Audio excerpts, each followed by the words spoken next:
Sa ngalan ng Ama, ng Anak, ng Espiritu Santo. Amen. Amen. Ang pagpapala ng ating Panginoong Kristo, ang pag-ibig ng Diyos Ama, at ang pagkipagkaisa ng Espiritu Santo, naway sumayinyong lahat. At sumaiyo rin. Mga kapatid, duminin natin ang ating mga kasalanan upang tayo maging marapat gumanap sa banal na pagdiriwang. Inaamin ko sa kapangyarihang Diyos at sa inyo mga kapatid, na lubha akong nagkasala sa isip, sa salita, sa gawa, at sa aking pagkukulang. Kaya isinasamo ko sa mahal na Birheng Maria, sa lahat ng mga anghel at mga banal, at sa inyo mga kapatid, na ako'y ipanalangin sa Panginoong ating Diyos. Kaawan tayo, mapangyarihang Diyos, patawarin tayo sa ating mga kasalanan, patnubayan tayo sa buhay na walang hanggan. Amen. Panginoon, kaawaan mo kami. Panginoon, kaawaan mo kami. Kristo, kaawaan mo kami. Kristo, kaawaan mo kami. Panginoon, kaawaan mo kami. Panginoon, kaawaan mo kami. Manalangin tayo. Ama naming makapangyarihan, sa iyo nawang kagandang loob ay manguna at sumabaybay sa aming pamumuhay ngayon at araw-araw upang kami itaguyod sa panindigang gumawa ng kabutihan. Sa pamagitan ni Jesucristo kasama ng Espiritu Santo, magpasawalang hanggan. Amen.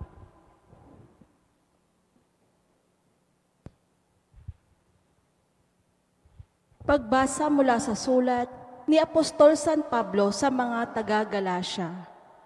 Mga kapatid, kung kayo'y pinapatnubayan ng Espiritu, wala na kayo sa ilalim ng kautusan. Hindi maikakaila ang mga gawa ng laman, pangangalunya, karimari-marim na pamumuhay, kahalayan, pagsamba sa mga Diyos-Diyosan, pangkukulam, pagkapuot, pagkagalit, paninibugho, kasakiman, pagkakabaha-bahagi, pagkakampi-kampi, pagkainggit, aglalasing, walang taros na pagsasaya, at iba pang tulad nito. Binabalaan ko kayo, tulad noong una, hindi tatanggapin sa kaharian ng Diyos ang gumagawa ng gayong mga bagay.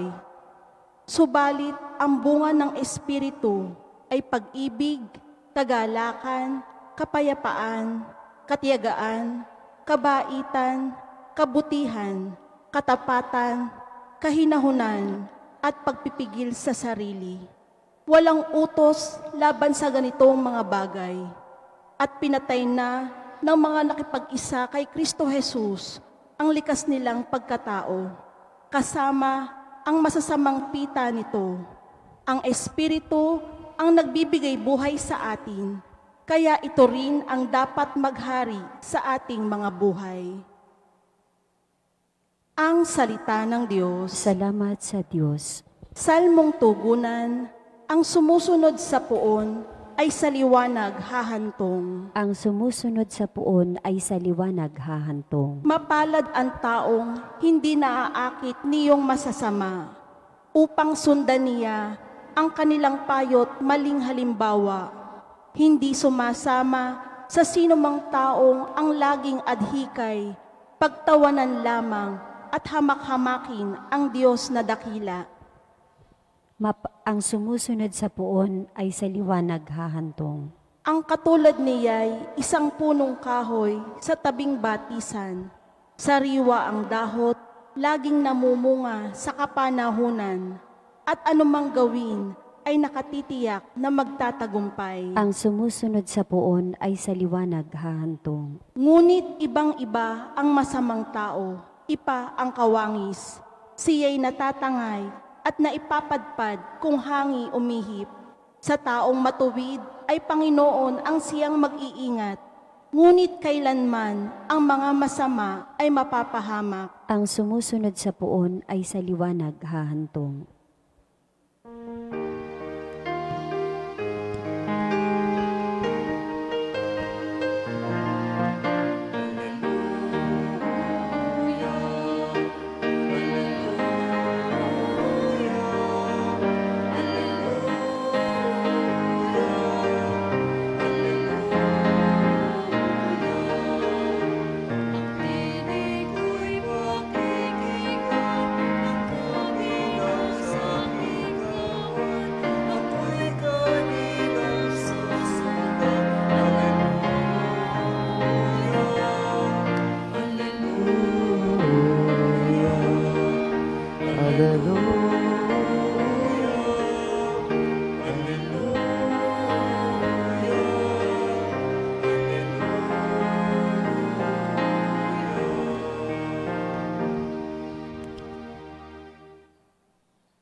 Sumainyo ang Panginoon. At sumaiyo rin.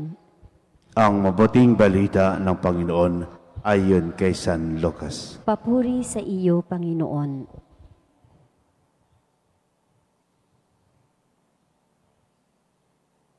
Noong panahon iyon, sinabi ni Jesus, "Kawawa kayo mga Pariseo. Ibinibigay ninyo ang ikapo ng iwalwalbina ng ruda at iba pang gulayin. Ngunit kinaliligtaan ninyo ang katarungan at ang pag-ibig sa Diyos. Tamang gawin ninyo ito, ngunit huwag ninyong kaligtaang gawin ang mga iba. Kawawa kayo mga Pariseo, sapagkat ang ibig ninyo'y ang mga tanging luklukan sa mga sinagoga at ang mga pagbugayan kayo ng liwasang bayan, sapagkat para kayong mga libingan walang tanda at nalalakaran ng mga tao na hindi nila nalalaman." Sinabi sa kanya ng isa sa madalubhasa sa kautusan, "Guro, sa sinabi niyong iyan, pati kami kinukutya mo." At sinagot siya ni Jesus, "Kawawa rin kayo mga dalubhasa sa kautusan, sapagkat ipinapapasa ninyo sa mga tao ang mabibigat na dalahin. Ngunit ni daliri ayaw ninyong igalaw sa pagdadala ng mga iyon." Ang mabuting balita ng Panginoon. Pinupuri ka namin, Panginoong Hesukristo.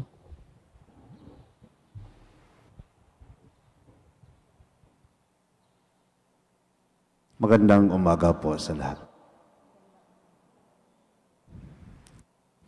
Sa ating pong mabuting balita, tinutuliksa po ni Jesus ang mga Pariseo at ang mga eskriba, lalo na po yung kanilang mga spiritual leaders, dahil patuloy ang kanilang pagkukunwari. Sila yung mga taong dalubhasa sa batas. Sila yung mga taong mahusay, matatalino,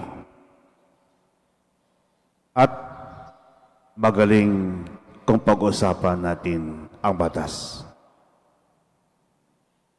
Ang dami po nilang pinapagawa. Ang dami po nilang inuutos. At ang dami din po nilang ipinagbawal. Sabalit ni daliri ayaw gamitin para mapagaan ang pasanin ng bawat isa. Ang tawag po sa kanila ay hipokrito. Mapagpanggap at mapagkunwari. Sa lengguwahe po natin, ang tawag po natin ay mga plastic. Alam niyo po mga kaibigan, kapag ang tao mataas ang tingin sa sarili, kapag ang tao sobrang tiwala sa sarili, kapag ang tao pag-akala niya mayroon na siyang lahat, wala na siyang anumang kailangan, hindi niya po kailangan ang anuman at sino man, siya'y patungo sa tiyak na kapahamakan sa buhay. Ang mas masama, kapag ang tingin niya sa sarili ay perpekto, lahat na kanyang ginagawa ay tama, nagsisimula na siyang kakainin, lalamunin ng pagiging makasarili. Ang tawag po natin ay hipokrito. Hypocrites, ito yung mga taong believing in one thing but doing another thing.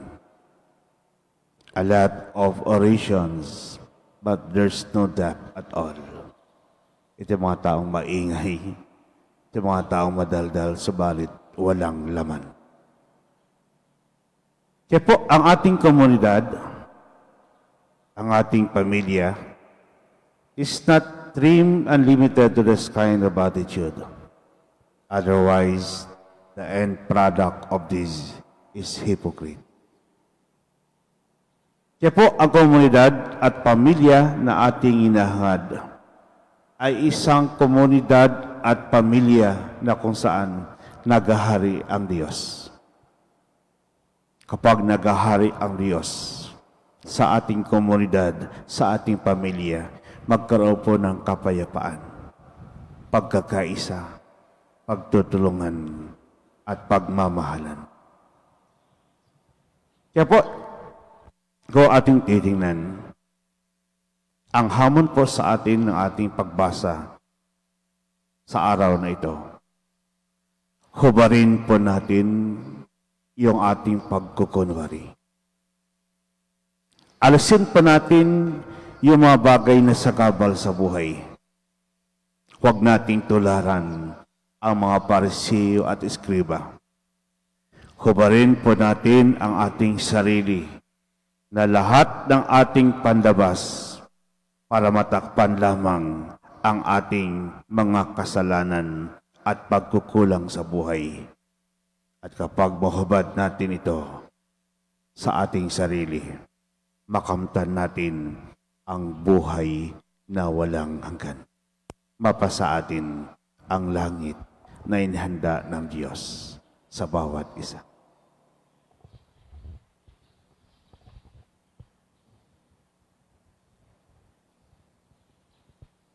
Nagsasama-sama tayo bilang bayan ng Diyos. May pananalig, dating dalhin sa harap ng ating Ama ang pangangailangan. Umaasang pakikinggan niya ang ating kahilingan. Ang ating pong itutugon, Panginoon, dinggin mo ang aming panalangin. Panginoon, dinggin mo ang aming panalangin.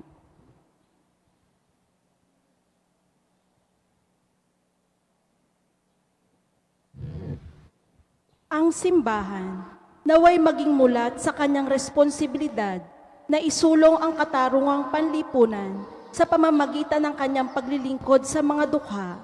Manalangin tayo sa Panginoon. Panginoon, dinggin mo ang aming panalangin. Ang mga opisyal ng gobyerno naway maging makatotohanan sa kanilang pagsusumikap na makapagbigay ng paglilingkod at programa para sa mga mahihirap at naghihikahos. Manalangin tayo sa Panginoon. Panginoon, dinggin mo ang aming panalangin. Ang mga may patrabaho at mga manggagawa naway maging tapat at magalang sa isa't isa. Manalangin tayo sa Panginoon. Panginoon, dinggin mo ang aming panalangin. Ang mga may sakit at may kapansanan naway makatanggap ng suporta at kasiguruhan mula sa kanilang mga kapamilya at kaibigan. Manalangin tayo sa Panginoon. Panginoon, dinggin mo ang aming panalangin. Ang mga lumisan na sa buhay na ito, naway masiyahan sa walang hanggang kaligayahan sa piling ng mga banal sa langit. Manalangin tayo sa Panginoon. Panginoon, dinggin mo ang aming panalangin.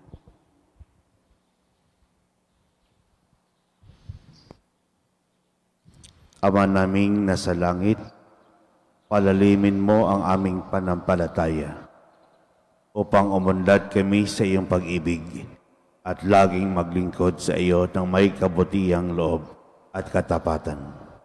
Hiniling namin ito sa pamamagitan ni Kristong aming Panginoon. Amen.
Maraming kapatid, upang pagkain natin kalugdan ng Diyos, amang makapangyarihan. Tanggapin nawa ng Panginoon itong paghahain sa iyong mga kamay, sa kapurihan niya at karangalan, sa ating kapakinabangan at sa buong sambayanan niyang banal.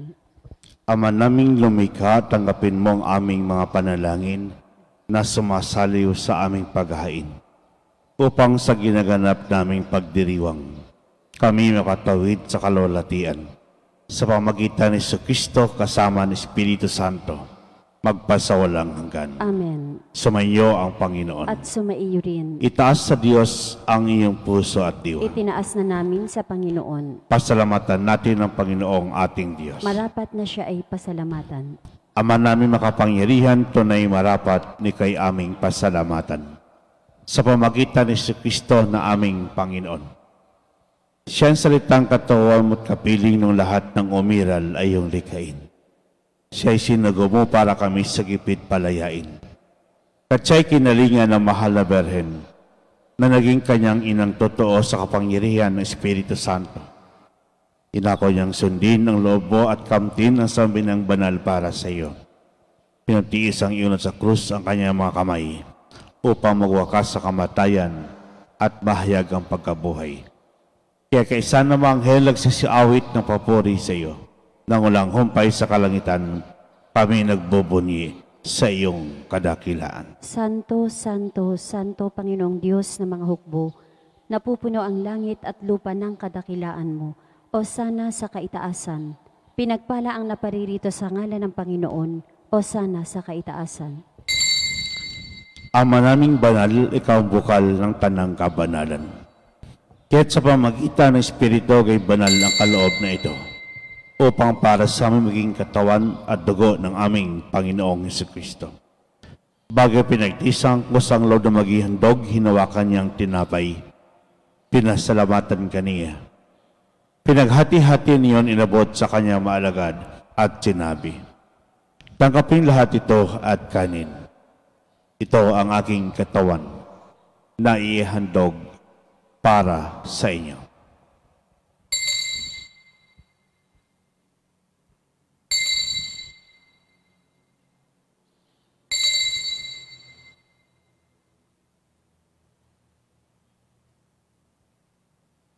Ganyan naman matapos ang hapunan, hinawakan niya ang kalis, muli kayong pinasalamatan. Inabot yung kalis sa kanyang maalagad at sinabi, "Tanggapin lahat ito at inumin. Itong kalis ng aking dugo, ng bago't walang hanggang tipan. Ang aking dugo na ibubuhos para sa inyo at para sa lahat, sa ipagpapatawad ng mga kasalanan. Gawin ito sa pag-alaala sa akin."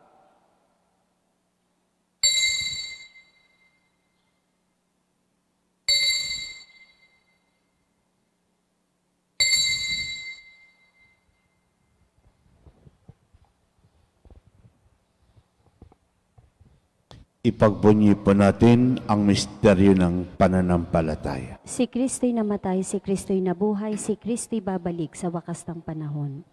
Ama, ginagawa namin ngayon pag-aalala sa pagkamatay at muling pagkabuhay ng iyong anak. Kaya't inaalay namin sa iyo ang tinapay nagbibigay buhay at ang kalis nagkakaloob ng kaligtasan. Kami nagpapasalamat dahil kami iyong minarapat na tumayo sa harap mo para maglingkod sa iyo. Isinasama namin kami magsalo-salo sa katawan at dugo ni Kristo ay mabuklod sa pagkakaisa sa pamagitan ng Espiritu Santo.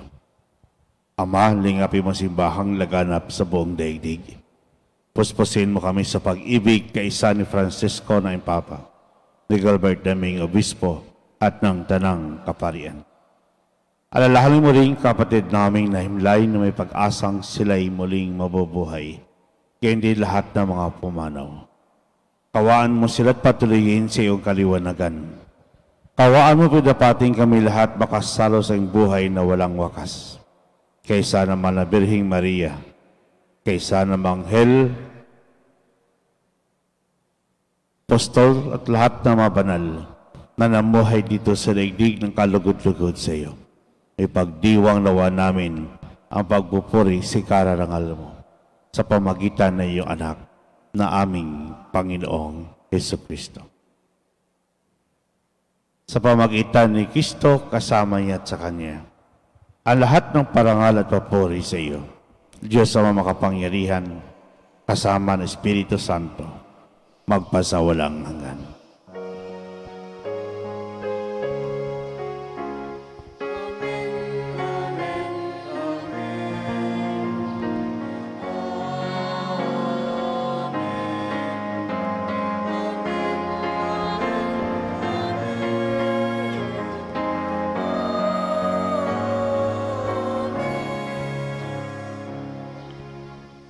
Sabay-sabay po natin awitin ang Ama namin.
Inili namin kami adya sa lahat ng masama pagkalooban ng kapayapaan araw-araw. Iligtas sa kasalanan, ilayo sa lahat ng kapamakan. Samantalang aming pinanabigan dakilang araw ng pagpapahayag ng kapagligtas naming si Hesus Kristo. Sapagkat iyo ang kaharian at ang kapangyarihan at ang kapurihan magpakailanman. Amen. Panginoon Hesus Kristo, sinabi mo sa mga apostol, kapayapaan ang iniwan ko sa inyo. Ang aking kapayapaan ay binibigay ko sa inyo. Tungahin mo ang aming panampalataya at huwag kang aming mapagkakasala. Pagkalooban mo kami ng kapayapaan at pagkakaisa, ayon sa kalooban kasama ng Espiritu Santo, magpasawalang hanggan. Amen. Ang kapayapaan ng Panginoon ay laging sumaiyo. At sumaiyo rin. Pagbigayin po tayo ng kapayapaan sa isa't isa. Peace be with you. Good morning po sa lahat.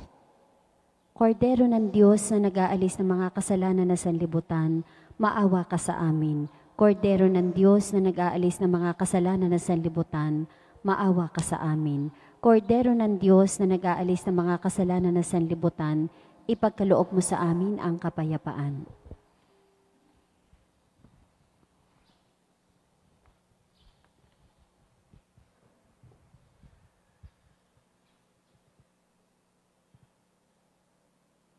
Mga kapatid, ito ang kordero ng Diyos, ito nag-aalis ng mga kasalanan ng sanlibutan. Mapalad mo niyan sa kanyang piging. Panginoon, hindi ako karapat-dapat na magpatuloy sa iyo, ngunit sa isang salita mo lamang ay gagaling na ako.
Manalangin tayo. Ama naming mapagmahal, ngayon kami iyong pinapakinabang sa katawat dugong banal. Iniluhog namin sa dakila mong kabutihan sa tanan, na kami gawin mong kasalo sa iyong buhay. Sa pamagitan ni Kristo kasama ni Espiritu Santo, magpasawalang hanggan. Amen. Ang lahat po ay magsiluhod. Pasasalamat at parangal, handog namin amang banal, sa gintumong pahalaga sa Archdiocese ng Lipa, binhing hasik sa mabuting lupa, alala umbaga bunga ay sagana, Batanggen nyo man, may pusong dumamay agad at may kusa tuwing kagipitan. Saknungan at bayanihan, karanasan namit buhay, pamanapot aming yaman, kaloob nyo o may kapal. Opo pa rin, Panginoon, walang yabang naming tugon, sa iyong yakag at paghamon, sa pagsampalataya ay umabong. Birhen ng kaysasay o poong San Jose, ipanalangin nyo kami. Magsiupo po para sa patalastas. Ipinagbibigay alam po sa lahat na available na po ang sobre para sa pamisa sa mga namayapan nating mahal sa buhay. Mangyari po na magtungo lamang sa opisina ng parokya. Maraming salamat po. Magsitayo po ang lahat. Sumainyo ang Panginoon. At sumaiyo rin. Pagpalain kayo ng mapangyarihang Diyos, ang Ama, Anak at Espiritu Santo. Amen. Kumakayong taglay ang kapayapaan upang ang Panginoon ay mahalin at paglingkuran. Salamat sa Diyos.